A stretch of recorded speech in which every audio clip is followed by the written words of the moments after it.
Influential German philosopher, social revolutionary, journalist, economist, historian Karl Marx said, democracy is the road to socialism, meaning democracy actually is not always something which is just, fair, or moral about itself as well as to the people in a society or a country. And that means democracy is either directly or indirectly linked to the occurrence or emergence of socialism or communism, even though we're unwilling to recognize it, or we just don't want to accept the fact that democracy is bad, unjust, or unfair to us in so many ways. But in reality, democracy can be considered to be responsible for so many divisions, discriminations, and partialities and corruptions in society that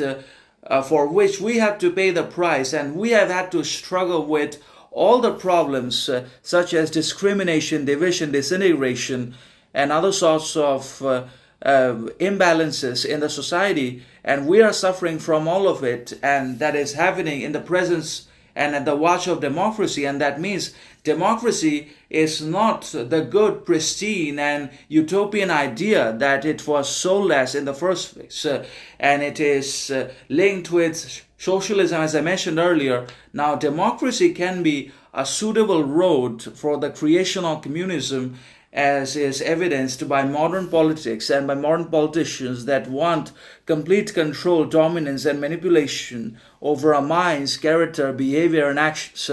And that's why it's no longer democracy, because there is no equality, justice, or morality or sense of fairness left in the democratic system and the modern society. And people are also not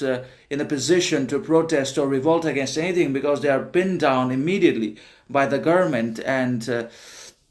also the majority that are actually rich, wealthy, and powerful are able to exert all the influence, and they have all the control in their hands, when in reality the poor and the backward people in the society would have had equal rights and justice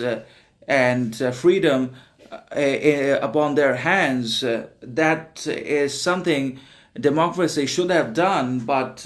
it has created so many discrimination. It has been directly, indirectly responsible for so much discrimination and partiality against the downtrodden and underprivileged people in the modern society and the modern world. And that means democracy cannot be considered to be good, acceptable,